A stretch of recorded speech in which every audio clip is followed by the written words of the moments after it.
we die, that may be the meaning of life. But we do language, that may be the measure of our lives. Freeing yourself was one thing. Claiming ownership of that freed self was another. You your best thing, Setha. You are. Welcome to the first ever Read with Jenna book club event.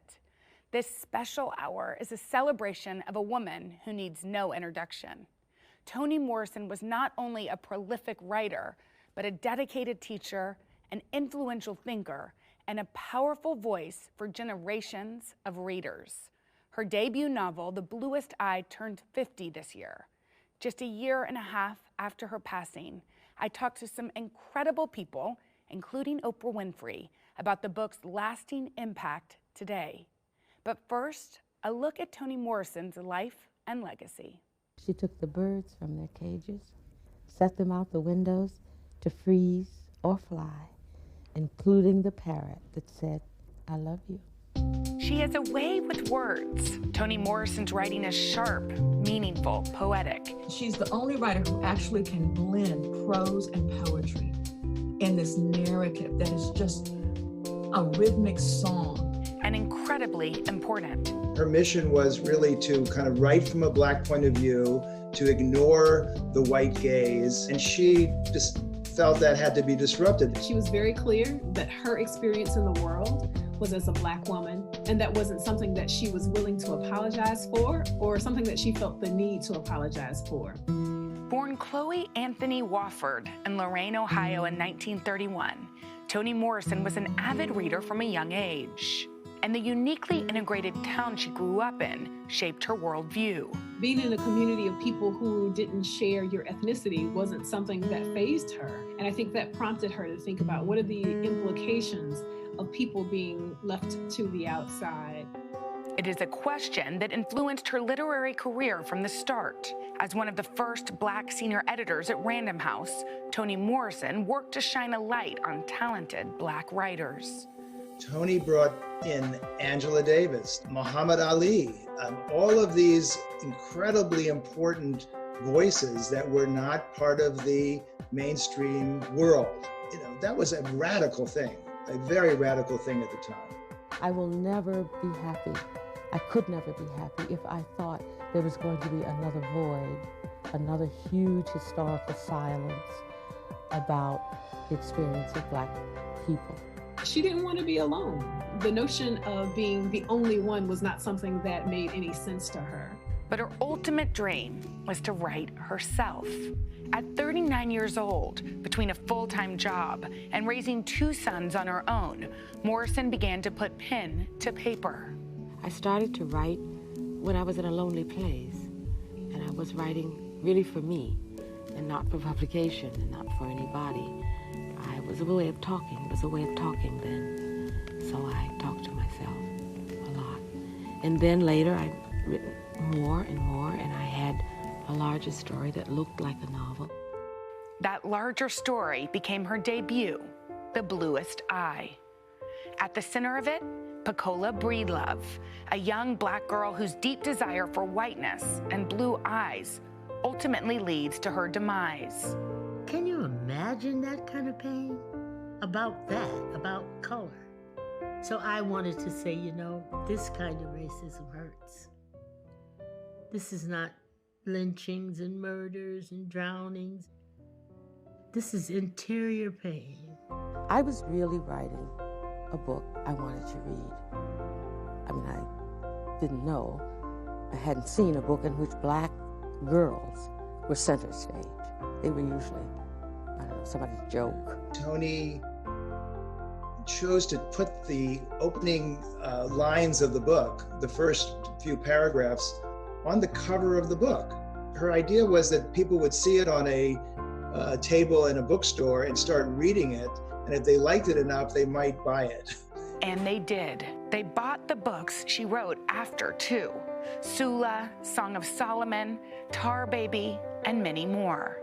Books that focused on the Black experience, but also the human experience. part of what she helps us to see is that we're all a part of a human community, and the implication of othering someone who is not like us impacts us as much as it impacts the person that we think that we're othering.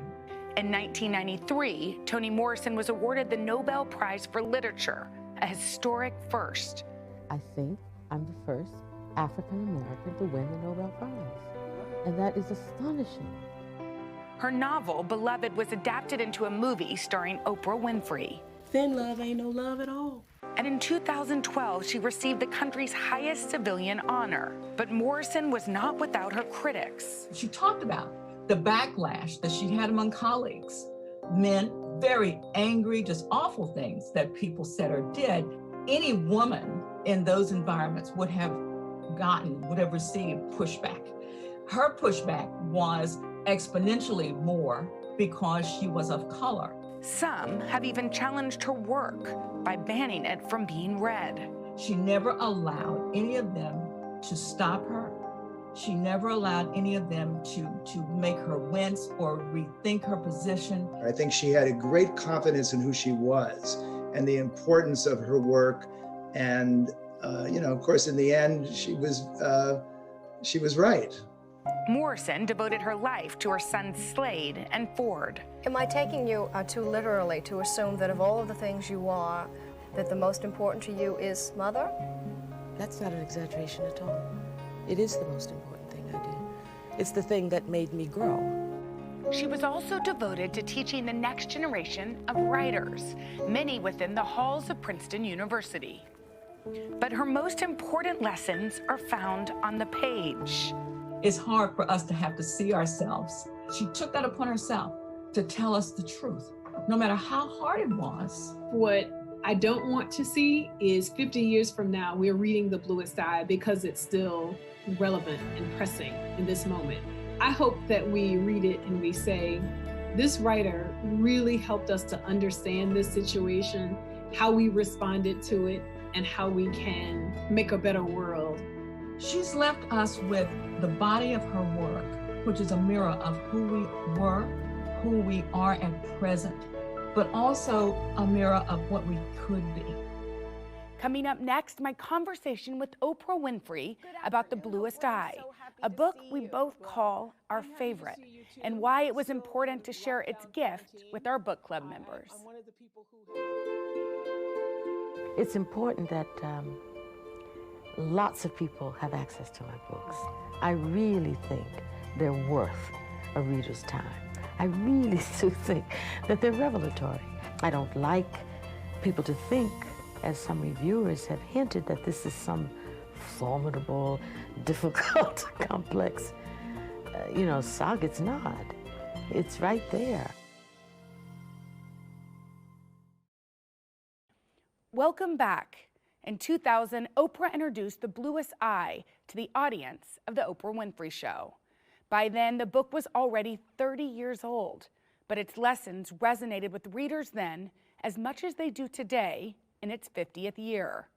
In the first part of our conversation, Oprah and I talk about what makes this novel so special, why its characters have never left us, and what we hope others take away from reading it. Good afternoon, Oprah. I'm so happy to see you. Well, I'm happy to see you too, still in lockdown quarantine. I'm one of the people who I actually have adjusted to it. I mean, I don't know if I'll ever leave because I figured out how to do interviews from my living room. I am so happy to talk with you about both of our favorite book, The Bluest Eye. For years, I used to say it was one of my top 5.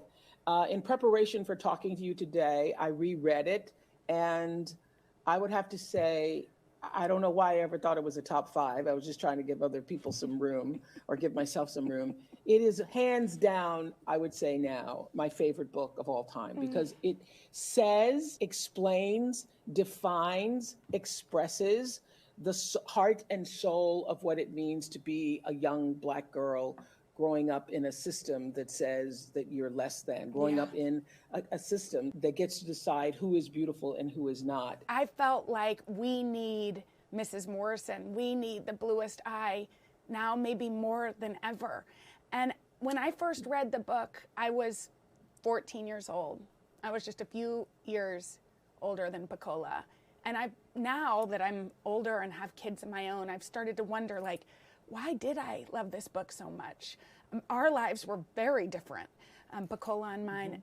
And I've realized, I think this taught me that books can create empathy. Oh, I agree 1,000%, and then some. When I announced this book nearly 20 years ago with Toni Morrison, the thing that stirred my soul was the fact that women in other parts of the world, not just the United States, but other parts of the world, and even white women who were not blonde and blue-eyed, felt some of the pain of not being enough. And I think one of the reasons ultimately that Toni Morrison told us that she wrote the story is so that everybody would have exactly what you experience, more empathy and understand how to value another human being. In choosing that, were you surprised that so many of the themes were still so relevant in the year 2000?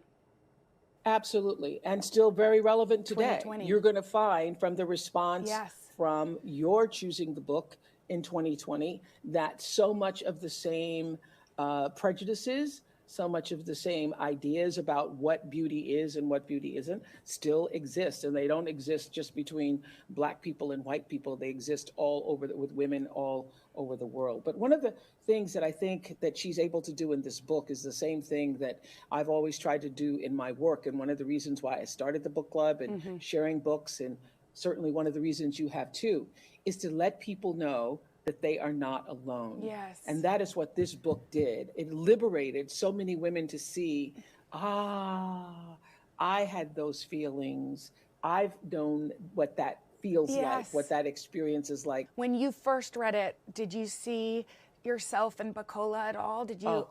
You did. Listen, I was young Pecola. I grew up with no running water, no electricity with my grandmother. There's so many familiar scenes that feel like home to me, that feel comfortable when she is describing the brown-skinned women and the kinds of lives that they'd all come from and how they were raised to learn how to behave.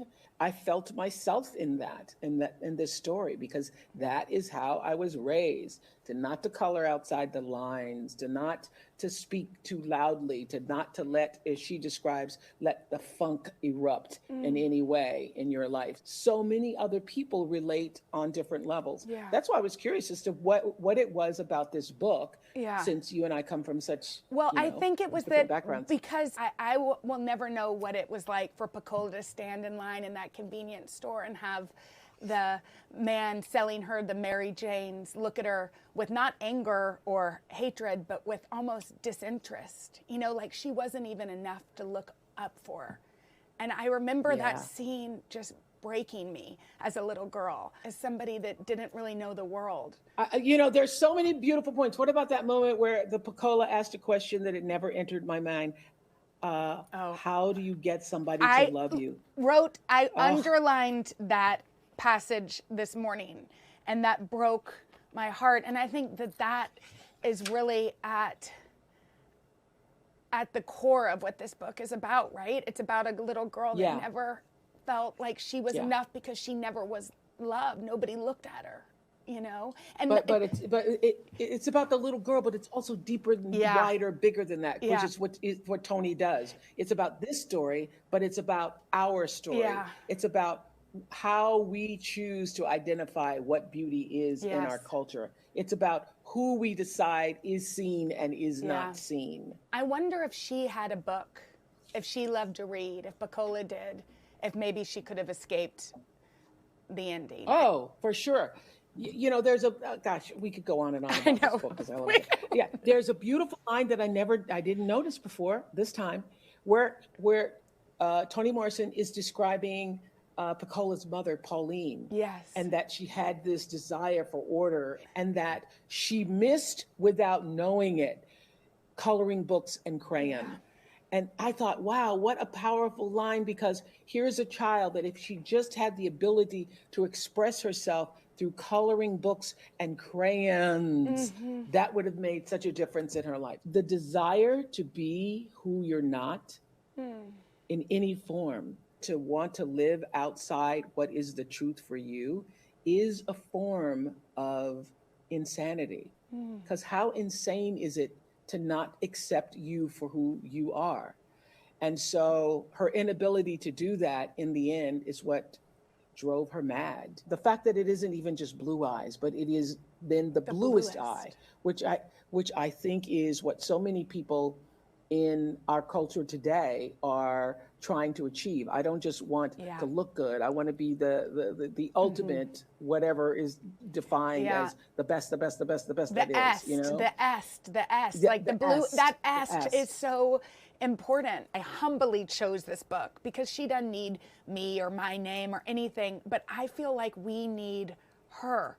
And it's strange. I feel like this book on its 50th anniversary is maybe more of a gift than it's ever been. I'm sure you felt that on its 30th anniversary. You know, I was saying at the time that I chose it almost 20 years ago, I was saying, wow, if we could just get the world to read this book, wow, there would be so much understanding, so much understanding. I spoke to her longtime editor, who has edited most of her books, and I also called her son, Ford, and they both agreed that Toni Morrison herself would want as many people to be exposed to this book and all of her books as possible. Well, her son graciously called me too and said the same thing, and it made me feel great. Keep spreading the word about books.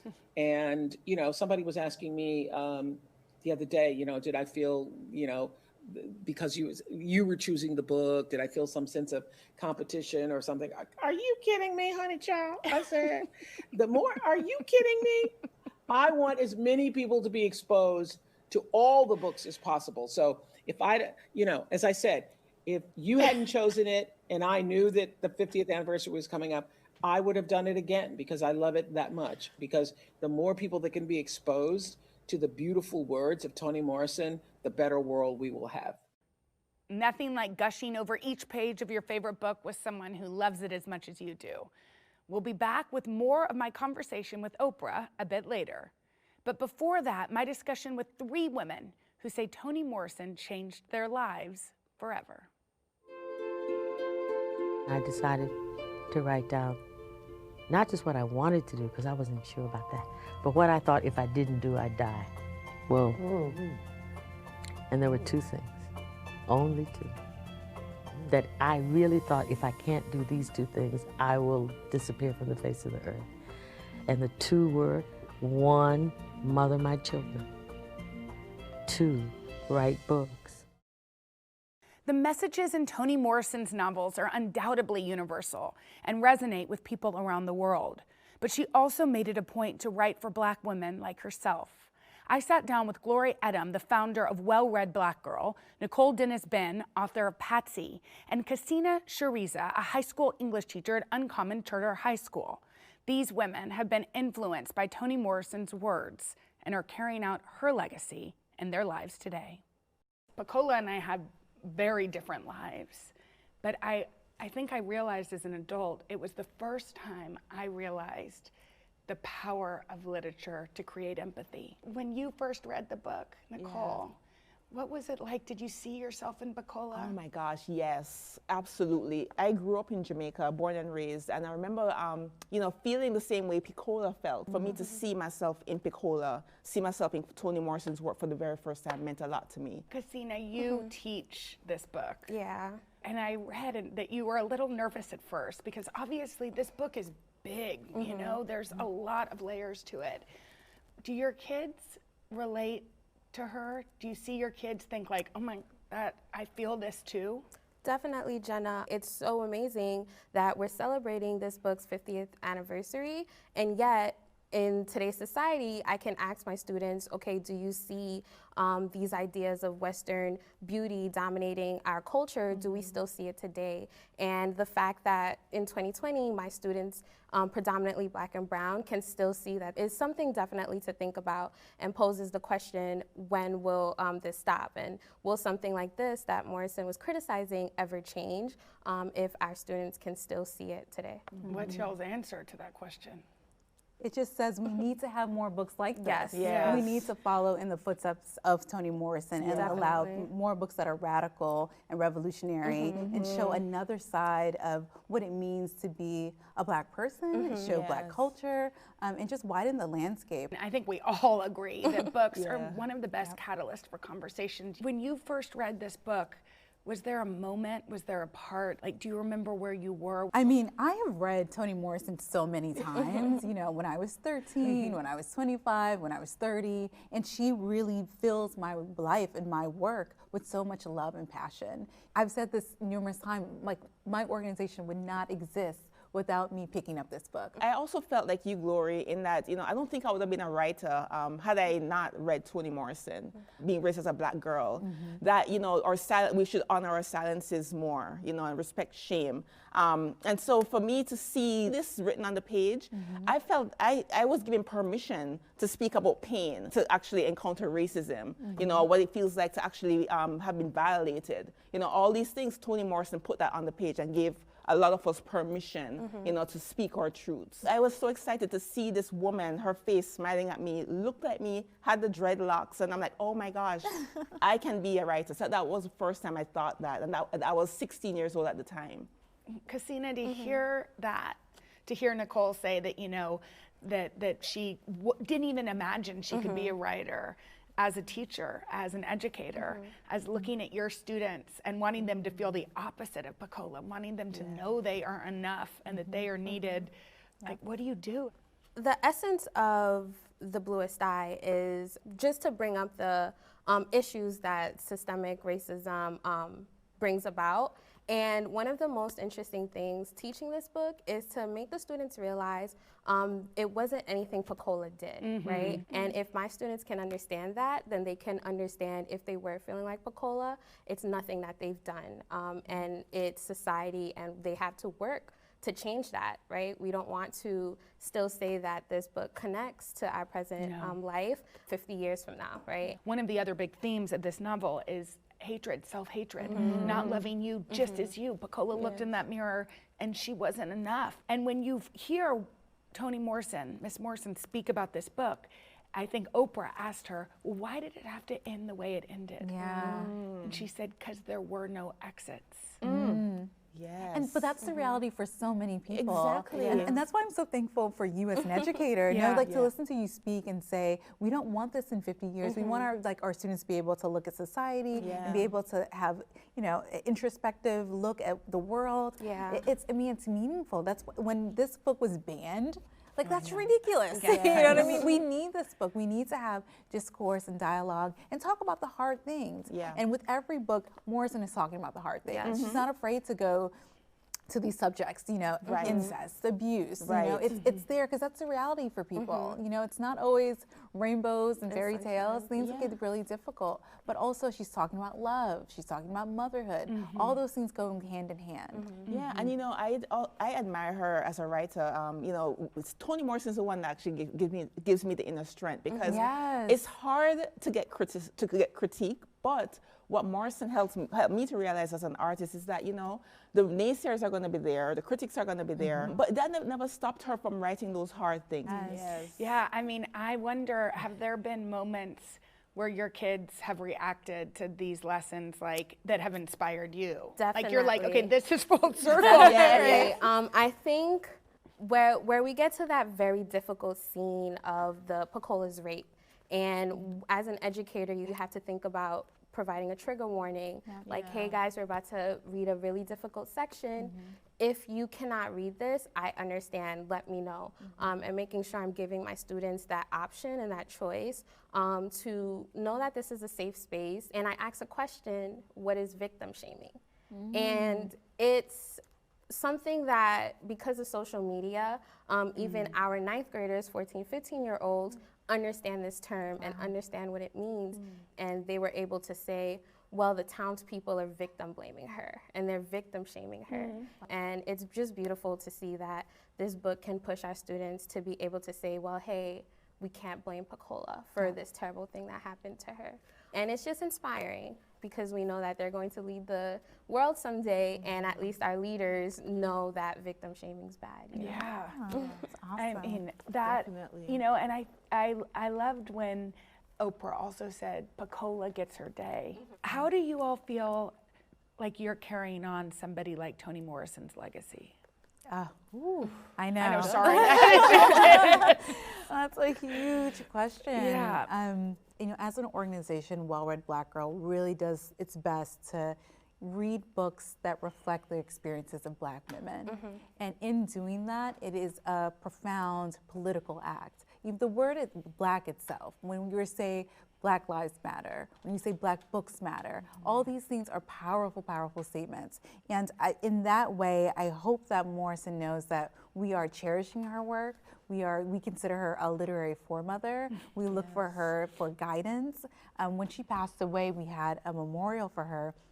And there was like beautiful joy and weeping and coming together because we could all relate. We could all feel how she's changed our lives in some way. Toni Morrison gave me the permission to write Black women, you know, write our interior worlds, our interior lives. Like, I'm not gonna be scared of washing our dirty clothes in public river. These stories need to be told, regardless of whose book club it makes or where, if it got to the New York Times.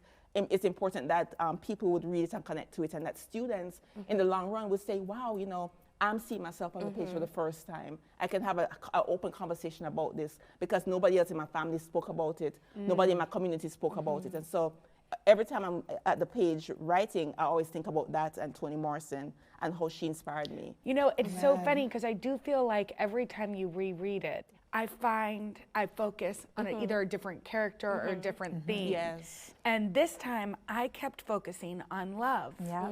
And all the places Pecola looked for it. Yeah. Right. You know, and I think one of the things that you are looking at kids every day, you're looking at them in the eyes. One of the things that Toni Morrison talked about is how important it is to look at children with that delight and with that love.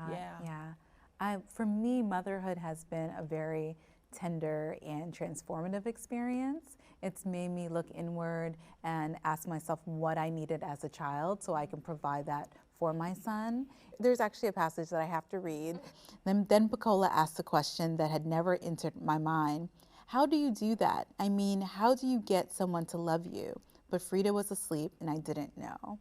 And I mean, that like just broke my heart because if you're not nurtured, if you're not feeling loved and taken care of, you ask that question. And I would never want my child to look at me and have that question. I want them to always know they're loved unconditionally and there's someone always there to support them, you know? And motherhood comes in so many different forms, you know? I mean, you're mothering every day. You know, I'm not a mother, but this book makes you check yourself as a teacher. And if I had a Pecola in my class, would I have noticed it?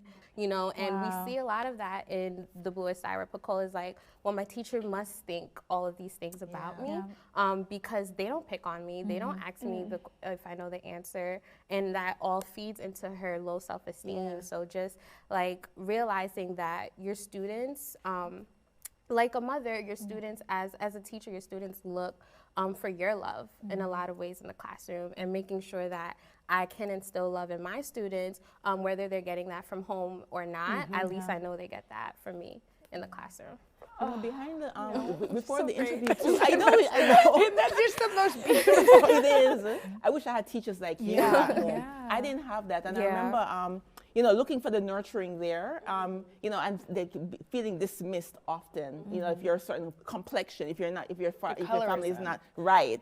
And so even back home in the Caribbean, there's this saying, you know, that children must be seen and not heard.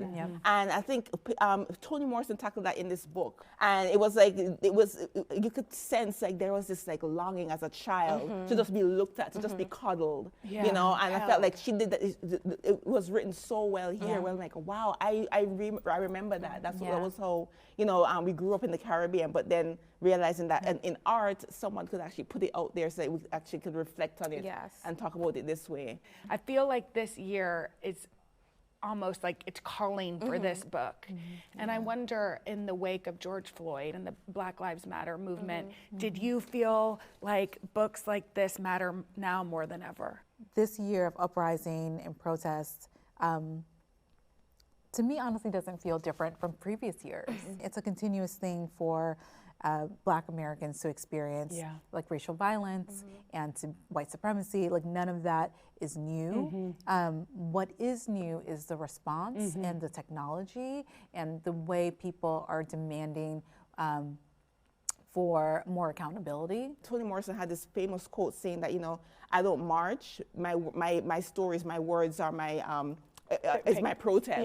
You know, and I feel like this was a protest novel in that sense of like, here she is talking about the internalized self-loathing based on that systematic racism, and that has always been there. You know, and even fast forward to when Here Comes the Sun came out, and people were like, why would Tandy bleach her skin to become white? The fact that people were still asking that very same question in 2016, as they had asked here with the Bluest Eye, why a girl would want blue eyes, you know, says a lot, says that there's still so much more learning to do. At the beginning of the book, Morrison starts with that Dick and Jane's primer.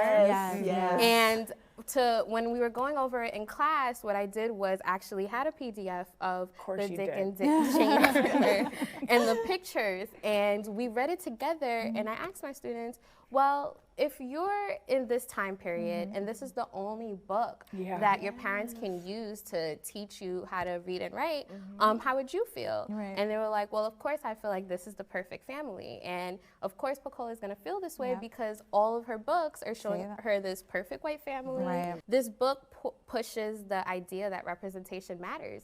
And we're in 2020 and we're still screaming representation matters. So it's the way that it's wonderful the way that Morrison's words are able to transcend into every time period, and we're still talking about the same things. I think, you know, with Pecola, she is a symbol.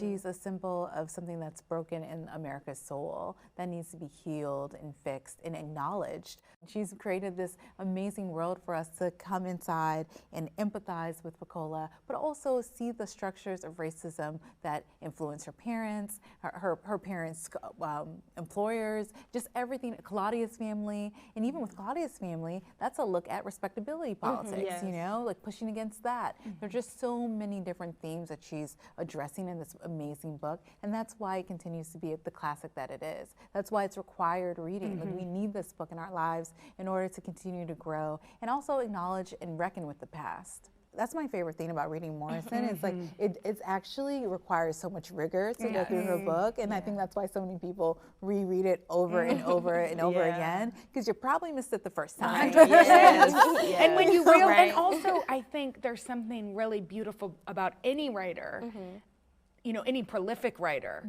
where you read something when you're 15, like when you're students, and you maybe connect more with one character, and then you read it again when you're 25 and you see something different, and then you read it again when you're a mom or a dad, or, you know, and you're like, oh my gosh. It's like every milestone, it requires like a different examination, and just opens you up to just new opportunities to see the book anew. And I always tell people to, because I'm a big proponent on reading books, but also listening to audiobooks, because she records all of her books. Like listening to the Song of Solomon. She has a perfect reading voice. Incredible. It's really funny that you say that, because, well, you know, now we're on Zoom and we're doing remote classes, and one of the ways that I had to bring this experience and reading alive is actually listening to audiobooks when we read together in class. And on audiobooks, it's her voice narrating. So my students, it was so cute, my students are writing me on the side like, I could listen to her talk all day. I mean, isn't that a metaphor? Finding a comfort in her voice. In all ways, in all ways. When we return, more of my conversation with Oprah, plus a visit to Toni Morrison's hometown of Lorain, Ohio, to see how her work is influencing even the youngest of readers. It is the most important thing I do. It's the thing that made me grow. I paid very serious attention to those children. If you listen to them, it will make you smarter, it will make you better, and it will genuinely make you an adult. And that's all I ever really wanted to be, was a grown-up.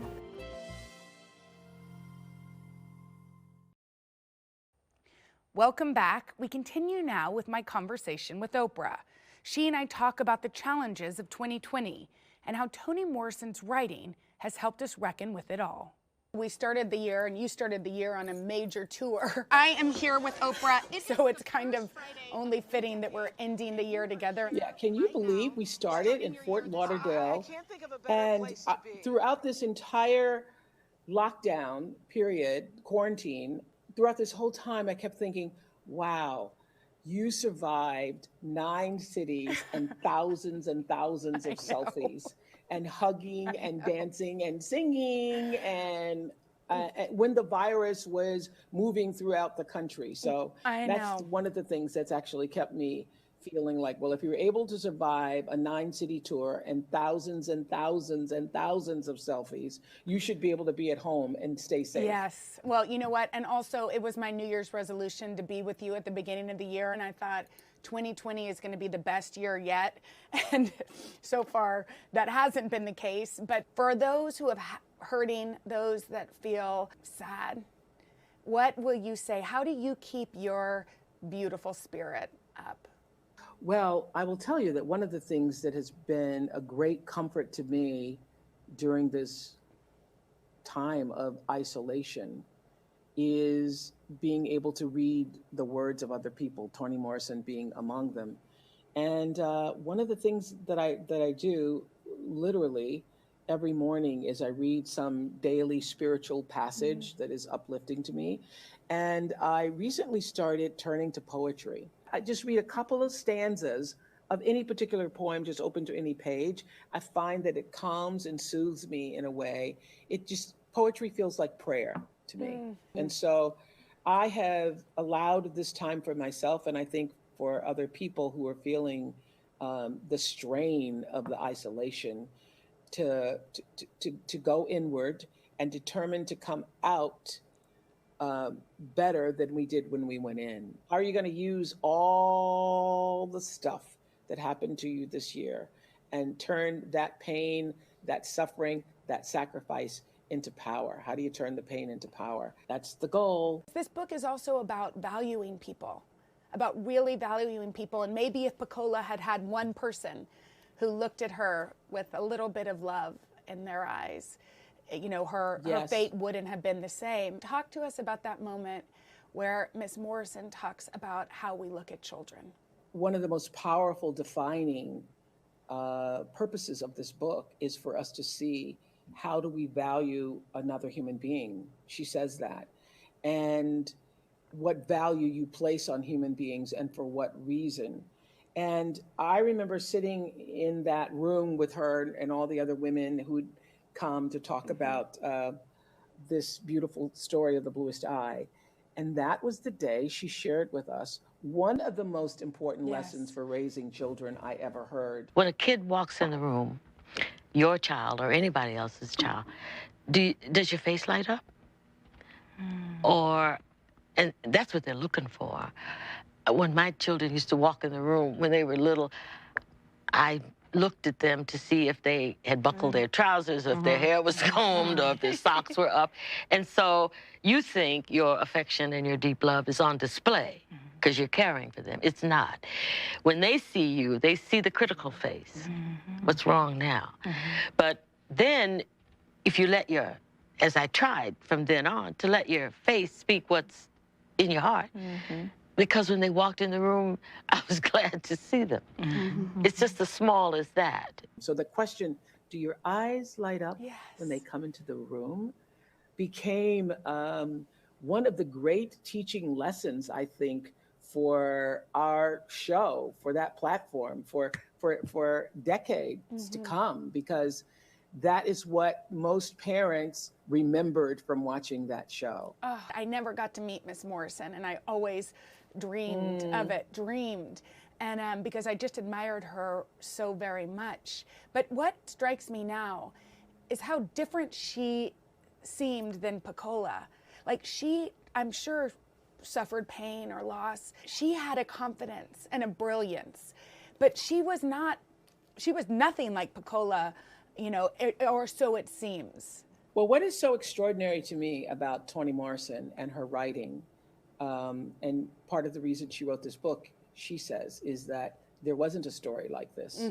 And her ability to pinpoint the yearning, the hope, the rawness, the power, the challenges, the beauty of her language and her words is like no other in terms of understanding the Black culture and Black community. And to know that that work now not only affects me or impacts me, but the language and the ability to articulate the essence of the soul of someone who has not been seen and who sees themselves as inferior is a universal language.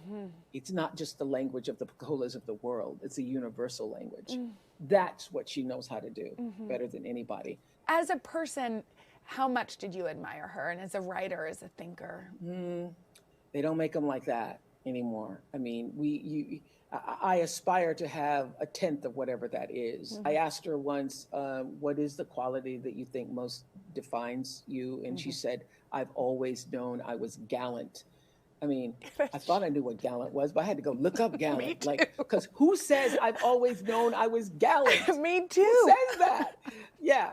Most people say, well, you know, I'm confident or I'm very secure or I really know. But who says I've always known I was gallant? My every experience with her has been empowering, enabling the spirit of myself to grow in the direction of what is most meaningful and what is most truthful for my own self. And I think that's what she allowed everybody who was able to be around her. I mean, she brought out the best in you, but not, because you know you're not gonna be like her. No. So you don't even think, oh, I wanna be like that. You just want, whatever that is, I want some of that inside myself. In a year when people are filled with pain in our country, you said this about Miss Morrison. You said, she asks us to follow our own pain, to reckon with it, and to transcend it. Well, that is exactly what happens when you read The Bluest Eye, is that you understand how people get stuck in the pain and burrowed down with it. And one of the things that I came out of this reading with is understanding, you know, exactly what you just said, the human experience in a way that I hadn't before. Yeah. I think that to be able to follow the pain and actually deal with the pain and then eventually transcend the pain, that is what her storytelling has been about. It's been a year and a half since she's passed away. Do you miss her? I miss her presence, and I would, just like Maya, many times during the past 4 years especially, I would have liked to have kept counsel with them to see what they were thinking about our times and how we were evolving as a nation. But the beauty of Toni Morrison is that we will always have her. Yeah. We will always have her because we will always have her words and her gallantry. I want to thank you for being so very generous with your time. I could talk to you about this book. This is a dream. I could go on and on and on I know. and on and on about it. We're not going to. You have more to do. I'm sending you so much love. Thank you for spending this time with me. All the best. Thank you. Next, the young voices in Toni Morrison's hometown of Lorain, Ohio, who have found inspiration in her work. I have a place that is mine.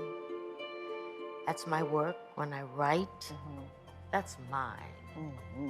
It is free. Nobody tells me what to do, and I wouldn't listen if they did.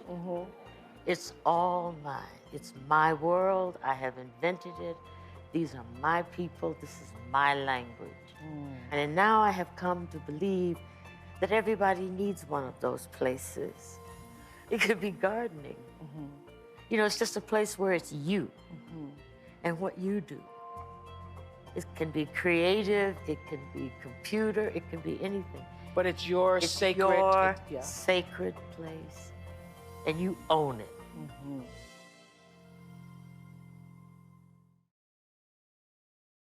Earlier this year, Lorain County, Ohio declared February 18th Toni Morrison Day in honor of its hometown hero. In an effort to connect a younger generation to her writing, the county also asked its students to reflect on her impact by answering one important question: how will I define myself? Here is what some of them had to say.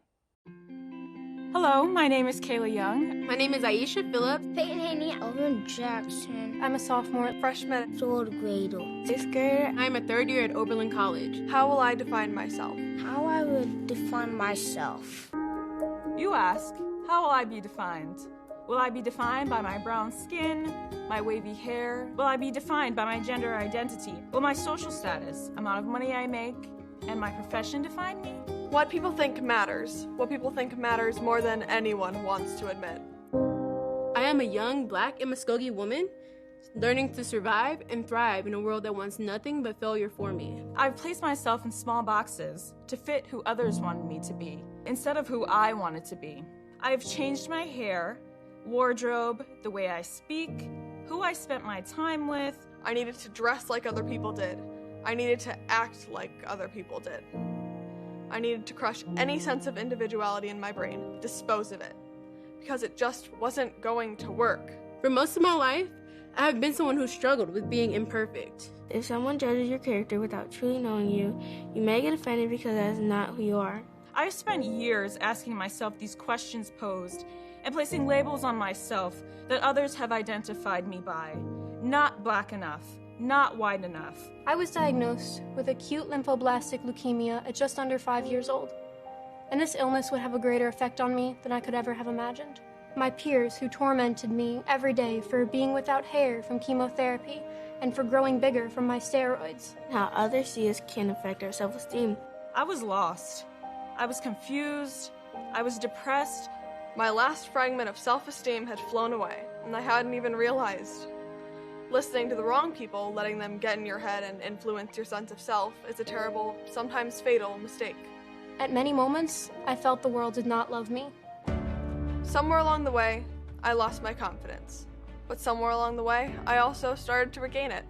I will be defined by my actions, how I treat people, how I speak to people. I want people to see me in a good, creative, and kind way. I'm a very considerate person. I want people to think of me as a person they could talk to about anything. Someone that will listen and be considerate of their feelings. I want people to see me for who I am.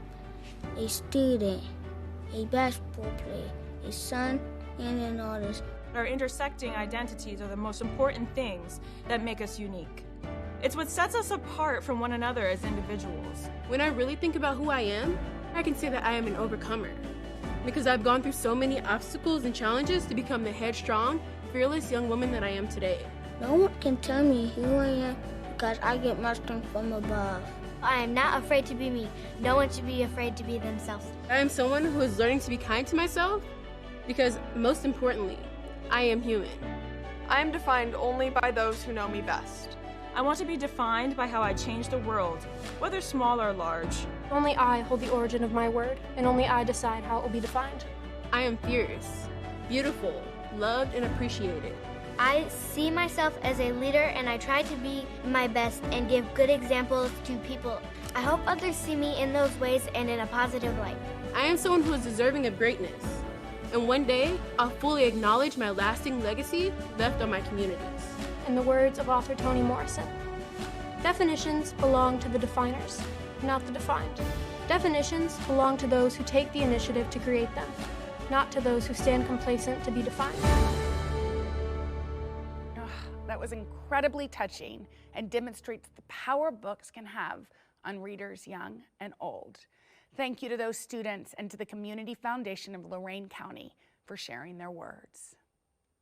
Thank you for joining me in this special hour celebration of Toni Morrison's life and legacy. There's still so much more to be said about the woman who has given birth to generations of writers, teachers, and people who believe in their self-worth. Before we close out, let's hear more from Toni Morrison herself in her own words. She ran then through all that snow, and when she got back to her apartment, she took the birds from their cages, set them out the windows, to freeze or fly, including the parrot that said, "I love you." I have a lot of fun. But the things that really make you deep down happy, profoundly happy, are very personal, available things to everybody. Has nothing to do with magazine covers and nothing to do with prizes. There were a series of women in my family, my sister, my mother, her mother, her mother, and her mother. One daughter begetting another daughter as far back as I can go. And they seemed to me to be those women who were able to be both adventurous, hardworking women who also had the ability to nurture. Both, they were ship and safe harbor. They didn't see a conflict between serious work and the nurturing quality. I will never be happy. I could never be happy if I thought there was going to be another void, another huge historical silence about the experience of Black people.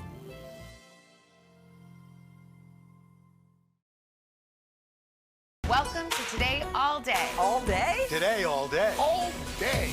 This is a long way of asking who's your favorite character you've ever played? The unicorn. The unicorn. You gotta have the unicorn. What is she right there? That's why you're saying all these nice things? Yeah, she gave me the look. Sorry to disturb your day. Everyone's mad at you, Willie. Better make this fast. I don't want the wrath of Luna.